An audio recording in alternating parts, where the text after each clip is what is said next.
Is the battleground of the future going to be completely virtual and around data? That's what we're exploring in this week's Data Radio Show with a new sub-series that we're calling Data Battlegrounds. Hello there, and welcome to this week's episode of the Data Radio Show. It's our first one in a series that we're calling Data Battlegrounds because, well, we all know the value of data, but not everybody does, and it feels like sometimes there's a bit of a battle going on for control of data and what people can do with it. We've seen salvos shot already in the United States this week when we take a look at what DOGE is up to. And there are people on both sides of the argument here for and against it. But in the middle, well, everyday average people become the casualties of a data battleground war. So we're going to split this up into two different parts. The first is a conversation I had with Sam Williams, the editor of the Data Pro newsletter, which you can sign up for down below. It's in our description if you want to check it out. We're going to have a talk about how we actually did the research for this, the use of AI in helping with the research, and some of the bias that shows up in that particular research using different AI models. And then we've got an AI-produced copy of a podcast looking specifically at a dozen different resources into what's happening in the United States at the moment, and whether or not it's something to be concerned about, or whether or not it is, par for the course under a Trump administration. So sit back, enjoy, make sure you hit that like, share, and subscribe button before we kick in, and I will hand it over to Paul and Sam. Joining me now, I've got Sam Williams from the Data Pro newsletter, editor-in-chief, as it were, chief researcher. You'd put a lot of work into getting this out. And each week you sort of show us a little bit of what's happening in the industry, give us a little bit of insight as to what's going on. Last week, you did a really interesting piece on Elon Musk and what he's doing in the United States at the moment, his involvement in government. I'm kind of curious because Elon is a very polarizing figure. What sort of feedback or reactions have you had from that? Well, I guess the thing is that I don't know whether we've reached peak Elon yet, but there definitely seems to be a lot of weariness, at least at a global level, of hearing about Elon Musk. Many people that I've spoken to are kind of sick of hearing his name in the news. When it comes to what's going on from a data professional standpoint, the data breach, if you like, that's occurred in the US is, unless you're in the industry, there are not many people really talking about it. That they're more consumed by the other craziness that may be going on, and every day it's something new. So I guess fundamentally what I wanted to talk about was how different large language models may interpret world events differently. One of the things I came across yesterday on TikTok, which we're launching this week, so if anybody wants to follow us on TikTok, they're more than welcome to, was somebody who was very disappointed to learn that all of Elon's changes, everything he's doing, does not result in a stimulus check in their hand at the end. They sort of got the impression that all the money he was saving by having access to all these files would end up with a check in their hand. I imagine that's come from, the algorithm feeding him content, for example, on a platform like TikTok, and the way that data is managed in those kind of platforms. Is there a risk out there that the information people are getting, and if they're using something like an AI or an LLM to do this research, that it's coming through with this kind of bias and misinformation? I mean, definitely it is a risk that different models are going to give you different answers. So the most obvious example is try searching around or asking questions around Tiananmen Square using DeepSeek. It's an event that, as far as DeepSeek is concerned, never ever occurred. So one of the things that we were curious about is what would Grok, so X's or Elon Musk's X platform that has Grok built into it, how would it see what events, how would it interpret the events that have taken place recently in terms of data breaches? And then compare that with another model such as OpenAI's, I think it was the O3 model. And interestingly, what we found was that there were subtle differences. There was very much a way in which Grok sort of posed what had occurred in a slightly different light. Arguably a balanced point of view, but given some of the unprecedented nature of what had occurred, there is no construct for it to be able to judge whether one side is more right than another side of the argument. There was just the main thing that we found was that there was just a subtle bias in a different perspective that was generated by Grok versus OpenAI, ChatGPT. No coincidence there that you have Elon Musk suing OpenAI at the moment. So I guess really when it comes to information and the information that we need to be an informed voter as part of a democracy, one of the real risks that there is at a democratic level, that's a small d in case anybody, is that we have to pay particular attention to what it is that is coming down our news feeds. And you be prepared to question it. I think we've seen too much in the way of content, and especially, arguably, even in recent times, in terms of the so-called fraud and waste that has been uncovered by DOGE, or supposedly uncovered. It turns out that many of the stories of fraud and waste that are being propagated out there actually have their roots in conspiracy theories, and many of them turn out to be just plainly false.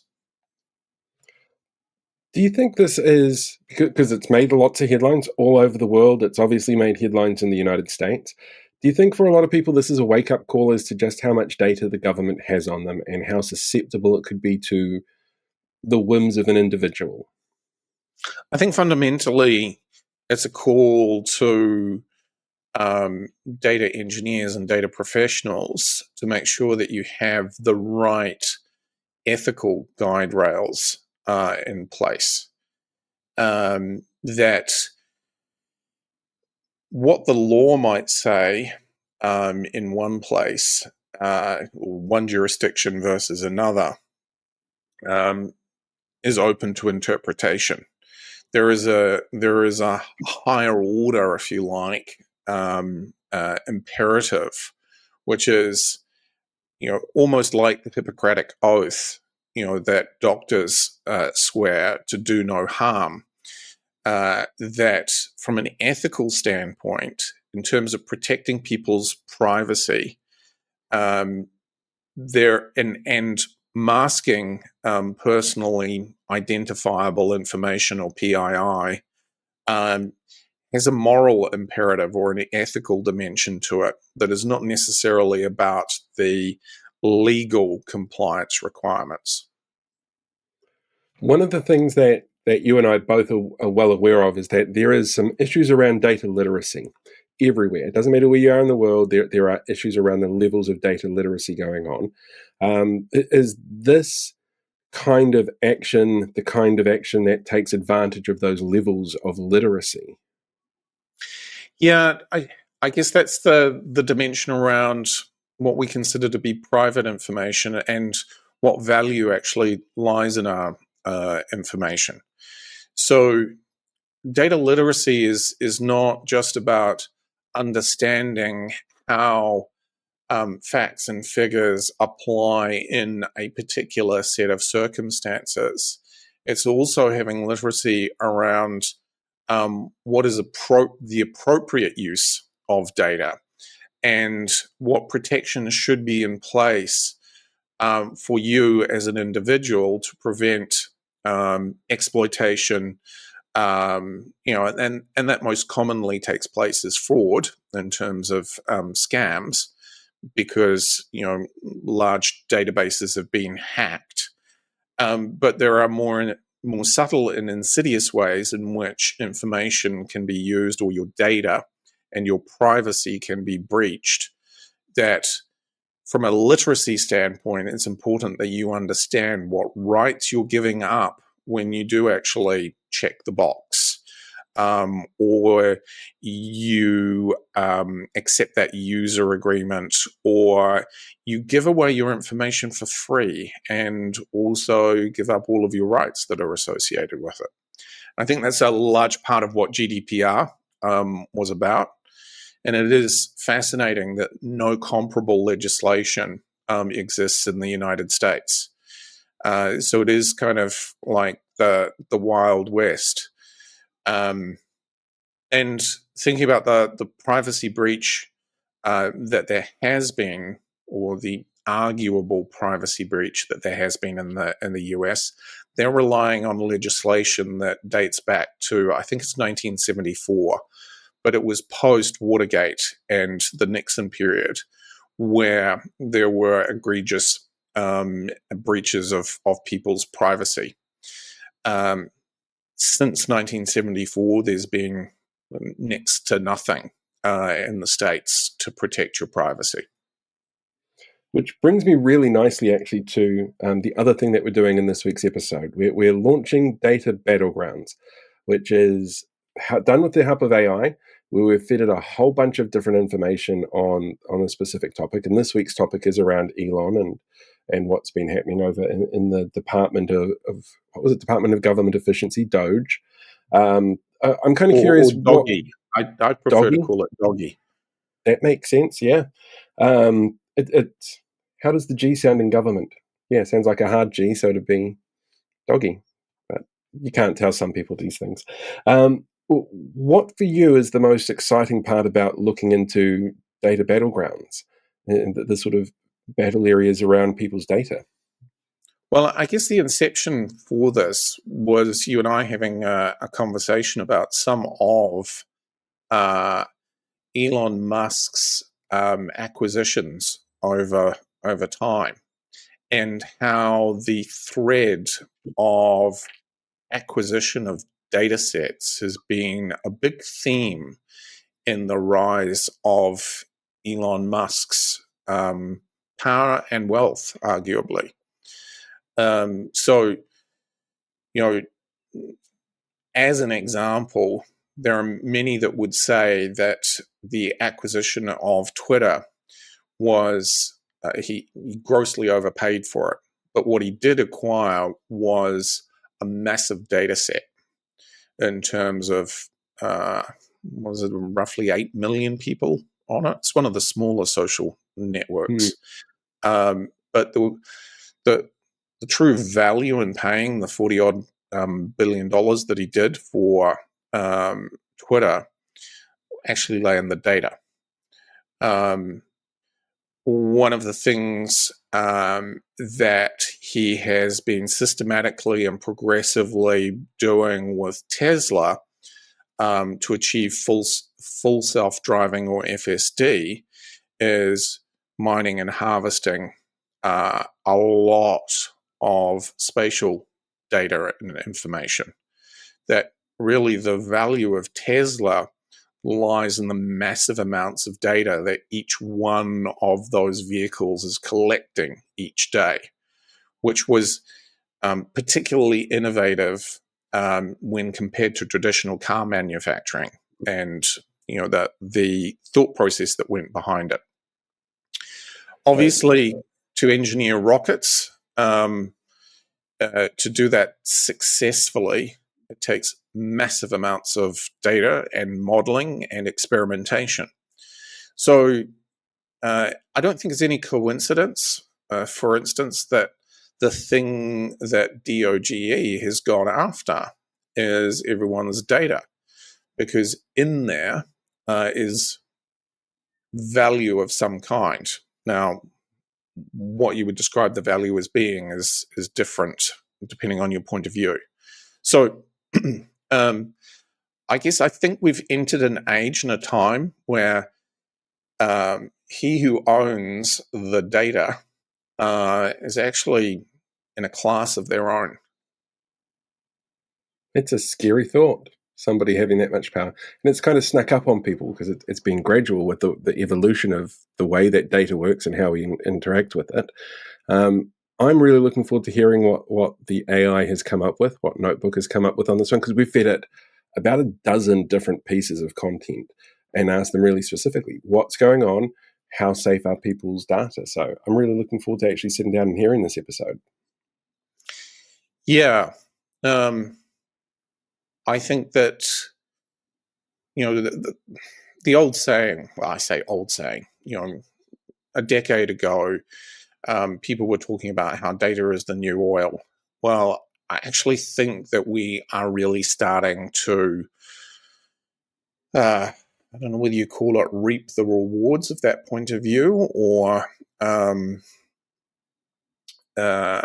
are experiencing the ills of such an approach. But, data is now a resource that battles are fought over in the corporate world, and I think you're likely to see it play out in other ways, not necessarily in terms of land or sea warfare. But, an example is Taiwan, the largest place, or the largest producer of microchips in the world.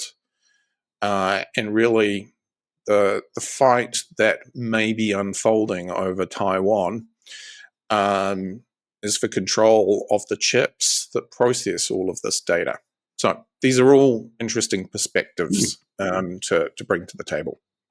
Brilliant. Well, I think we should stop teasing people so much and just jump straight into the episode. Thank you very much, Sam. Really appreciate it.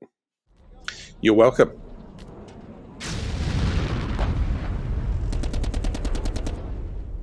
Okay, so you know how everyone's always talking about data privacy, like how all our information is constantly being collected and used? Yeah. Well, imagine all that data, but instead of just any tech company having it, imagine it in the hands of someone actively working within the government. Oh, wow. Someone like Elon Musk. That's that's a pretty scary thought when you think about it, especially with, Musk's history of being pretty skeptical of government oversight. Yeah, exactly. And all that's coming to a head now with his new role as the head of the Department of Government Efficiency. DOGE. DOGE, right? It's definitely, it's fascinating and concerning all at the same time. And we've actually got a whole stack of news articles here from sources like Time, the Associated Press, and Bank Info Security, and they're all detailing Musk's activities with this new department. What are they saying about it? Well, a lot of lawmakers are starting to raise some serious red flags about it. They're saying that it looks a lot like a power grab, with Musk trying to get his hands on as much data as possible. The thing that gets me is how much data the government actually has on us. Oh, totally. Most people have no idea. Like it's this whole hidden world of data that we're only starting to get a glimpse of. Yeah, now you've got someone like Musk with all his, tech expertise and his ambitions to, reshape society.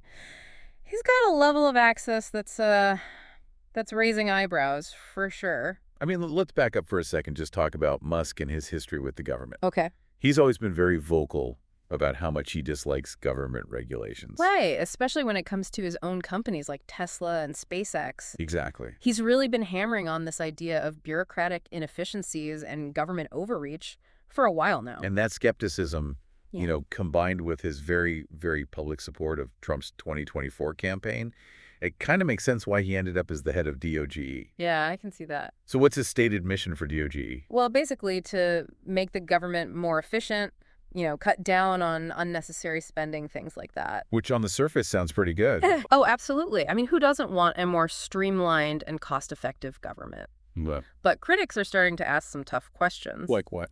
Like, is this really about saving taxpayer money? Or is this just a cover for consolidating power and, getting access to all those juicy data systems? it really makes you wonder whose interests are actually being served here. Right. Like, is it really the taxpayers, like Musk claims? Or is there something a little more self-serving going on? Okay, so let's get into the nitty-gritty here. What is DOGE actually doing? And what kind of data are they accessing? All right. Well, from what we're seeing in these articles, DOGE is basically targeting agencies across the board. Like which ones? We're talking USA, the Department of Education, even the FAA. Wow. And it's not just like streamlining processes or anything like that. They're proposing cuts to programs, they're dismantling entire departments, and they're getting access to data systems with some seriously sensitive information. Okay, so for example, USA City, the agency that's responsible for all that international humanitarian aid, they're saying that DOGE has completely sidelined them. Yeah. Their projects are stalled, funding's been frozen, employees are in limbo. It's a mess. And that's just one example. Yeah. We're seeing this kind of thing play out across the government. It's not just about budget cuts. It's about disrupting essential services and, potentially putting people at risk. Both here in the U.S. and abroad. Exactly. And then there's the Department of Education. There are reports that DOGE is trying to get access to student loan data. Oh, wow. That's That's a lot of people's financial records. Yeah, that's a major red flag for me. I mean, imagine a private citizen just having access to that kind of information. Scary, right? Yeah, it really makes you question what's going on with the oversight here. Because that's another thing. They keep claiming that they're saving taxpayer money. Right, but then critics are saying that they're exceeding their authority. And operating in secret with very little oversight. It's like they're saying the ends justify the means, but the means are really, really concerning. And the potential consequences could be huge. Definitely. Okay, so speaking of exceeding authority, let's talk about the Treasury Department. All right. This is where things get really interesting. And a little scary. Yeah, a little scary. So what's happening with the Treasury? So there are reports that DOGE has gotten access to systems within the Treasury Department that contain Social Security numbers, bank account details, income tax documents, basically everything. So all that personal financial information is just... Potentially in the hands of a tech oligarch who has very publicly said that he doesn't like government regulations. Yeah, it's unsettling, to say the least. It really is. And it's not just about what could happen now. Right. We have to think about the long-term implications, too. Like what happens when all that data gets combined with, advanced AI and machine learning algorithms? Exactly. Like the potential for profiling, predicting, the behavior manipulating outcomes, it's all there. And this brings us back to that point about how little people actually know about the data the government is collecting. Yeah, we're so focused on what companies like Google and Facebook are doing that we forget about the government. And this whole thing with DOGE, it just highlights how vulnerable that data is. And how important it is to have strong safeguards in place. We need to be having a much bigger conversation about data, privacy, transparency, and accountability, especially when it comes to the government. Yeah, it's not just about protecting ourselves from hackers. Right, yeah. It's about making sure that the people in power aren't using our data against us. Exactly. And it's about demanding transparency and holding them accountable for how they're collecting, storing, and using our data. This is a conversation that's long overdue. Absolutely. And I think as we dig deeper into DOGE's activities and all the potential risks, we're going to see just how high the stakes really are. But first, let's look at some specific examples of how DOGE is actually exerting its influence and the pushback it's facing from various groups. So before the break, we were talking about how much access DOGE has and what that means for regular people. And it's not just like a hypothetical thing. Yeah. We're seeing evidence that they might be breaking the law. Oh, really? Yeah. There was this case where a federal judge actually blocked DOGE from getting Treasury records. What happened? Well, there was this lawsuit that said the Trump administration gave them access illegally. And get this, 19 Democratic attorneys general filed that lawsuit. Wow. Yeah, they said letting DOGE see stuff like Social Security numbers and bank accounts, that's like totally against the law. It's a lot of sensitive information. And the Connecticut Attorney General actually called it the largest data breach in American history. Oh, wow. A big deal. Yeah. I mean, we're not talking about, just some numbers on a spreadsheet. This is about people's lives. Yeah. So let's think about it. Mm. What could happen if all that data fell into the wrong hands? I mean, that's a pretty scary thought. Right. Like, what if people get audited or investigated just because of their political beliefs? Oh, or because they criticize Musk. Exactly. Or what if companies get pressured to, like, do what Musk wants or else they get in trouble? Yeah, and it's not crazy to think that this data could be used to mess with the stock market or even, like, sway elections. Right. It gives him so much power. Way too much power. And then you've got the risk of identity theft and fraud, like, on a massive scale. It would be chaos. Yeah, it would be bad. But thankfully, like we were saying before the break, people are pushing back. Oh, that's good to hear. Yeah, lawmakers from both parties are starting to get worried, although for different reasons. What do you mean? Well, Democrats are obviously concerned about privacy and, abuse of power. Makes sense. But some Republicans, even though they like the idea of making the government more efficient, they're not so sure about how DOGE is doing it. Yeah, the lack of transparency is a problem. For sure. And there have been multiple investigations launched in Congress, which is a good sign. Definitely. And are there any lawsuits? Yeah, actually, labor unions and advocacy groups are filing lawsuits Right. to block DOGE's access to data and to stop them from getting rid of important agencies. So it's a multi-pronged fight. Exactly.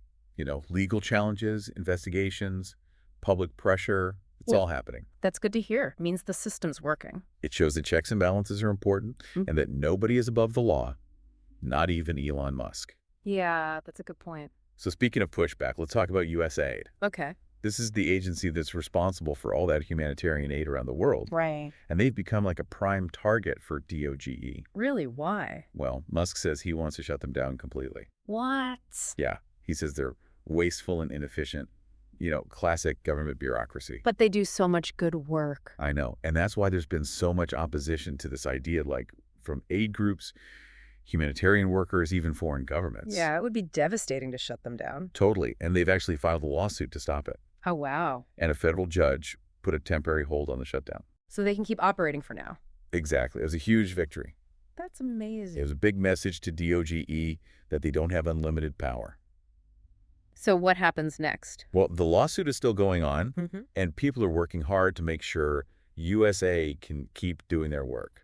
It's inspiring to see people fighting back. It shows that even when things seem really bleak, people can still make a difference. Yeah, that's true. Okay, so let's talk about the media. All right. They play a huge role in all of this. Oh, definitely. They're the ones holding people accountable. Right. Journalists have been doing some amazing work, like uncovering DOGE's activities and letting the public know what's going on. So they're doing their job. Exactly. They're showing us things like potential security breaches, how much access DOGE has, Yeah. and the stories of people who have been hurt by their actions. That's important work. It is, and it helps to get people talking and to put pressure on lawmakers to do something. We need more of that kind of reporting. For sure. But we can't just sit back and rely on the media, Yeah. Right. We all have to do our part. Exactly. We need to stay informed, think critically, and speak up. So what can we do? Well, we can support organizations like the Electronic Frontier Foundation and the Center for Democracy and Technology. Those are the ones fighting for our digital rights. Exactly. What about contacting our elected officials? Yes, do that. Let them know that you're worried about DOGE and data privacy and the influence of these tech giants. Okay. And what about education? That's huge. Yeah. We need to support digital literacy initiatives so people can understand how all this stuff works. How to protect themselves. Exactly. Because this isn't about Democrats versus Republicans or anything like that. Right. This is about protecting our democracy and making sure that technology is used for good. It's about creating a future where everyone can benefit from technology without having to give up their privacy or their freedom. That's a future worth fighting for. Absolutely. So stay informed, stay engaged, and most importantly, stay hopeful. Because we can do this. We can. Now, before we move on to the final part of our deep dive, let's take a step back and think about the bigger picture here. Okay. We've seen how dangerous it can be when one person has too much power over our data. Yeah, it's a wake-up call for sure. But this is just one example of a much bigger trend. Right. Like technology is changing everything. And while there are a lot of amazing opportunities, there are also a lot of new challenges. And ethical questions. Yeah, like what role should technology play in our lives? What about AI? How do we balance the power between governments, companies, and individuals? And how do we make sure the technology is used to help people, not control them? These are big questions. But they're questions that we can't ignore. The choices we make today will determine what the world looks like tomorrow. So let's explore these questions in more depth in the final part of our deep dive. So we've been talking about some pretty heavy stuff, but it's not all bad news, right? No, not at all. I mean, Yeah. we've seen people really step up and fight back against this. Exactly. And that's what we want to focus on now. Like, what can we actually do to make sure technology is used for good? Okay, well, first of all, we have to stay informed. Right. We can't fight something if we don't even know what's going on. So keep reading those articles. Yeah, read from different sources, get different perspectives. Follow those investigative journalists. And check out the work that groups like the ACLU are doing. They're doing a lot to protect our digital rights. Definitely. But it's not enough to just read about this stuff, right? No, absolutely not. We need to be active. So think critically. Yeah. Question everything. Don't just accept things at face value. Especially when it comes to powerful people like Elon Musk. And what about social media? Oh, that's a tough one. It's such a powerful tool for spreading awareness. Right. But it's also so easy to spread misinformation. Yeah. So how do we use social media responsibly? I think the most important thing is to be really careful about what you share. Check your sources. Yeah, do your own research. And be aware of those emotional posts that are designed to manipulate you. Don't just react. Exactly. Okay, so we've got to stay informed. We've got to think critically. But how do we actually make our voices heard? Well, one of the most powerful things you can do is contact your elected officials. Tell them what you think. Yeah, let them know that you're worried about DOGE and data privacy and the influence of big tech. Because they need to hear from us. They do. And you can also support organizations that are fighting for digital rights. Like who? Groups like the Electronic Frontier Foundation, the Center for Democracy and Technology. Those are good ones. They're doing incredible work, but they need our support. So donate if you can. Or volunteer your time. Every little bit helps. It really does. And don't forget about digital literacy. That's so important. We need to help people understand how their data is being used. And how to protect themselves. Exactly, because at the end of the day, this fight isn't about left versus right. It's not about politics. It's about protecting our democracy. And making sure that technology is used to help people. It's about creating a future where everyone can benefit from technology. Without having to give up their privacy or their freedom. That's the future we need to be fighting for. And I think that's a good place to leave it for today. Yeah, I think so. So stay informed, stay engaged, and most importantly, stay hopeful. Because we can do this. We can make a difference. Thanks for joining us on this deep dive. It's been a wild ride. It has, but it's important to have these conversations. Absolutely. So keep questioning, keep learning, and keep fighting for a better future. We'll see you next Hey, time. thanks for checking out this week's episode of Data Battlegrounds. We're going to be putting one of these out about a month apart from each other to allow people to digest things, and we'd really love to get your feedback on what you think are some of the big battles in the data battleground sphere, as it were. Now, don't forget, if you haven't already, hit that like, share, and subscribe button. That way you can be kept up to date with all the content that we're putting out, like the Algorithm Report, which is weekly updates on news from data management and AI sectors. There's also our Data Pro newsletter podcast version that comes out each week, and of course the Data Radio Show. There's heaps of stuff, so definitely make sure that you're following us if you haven't done so already. In the meantime, live long, prosper, be one with the force, look after yourselves, and we'll catch you all next time.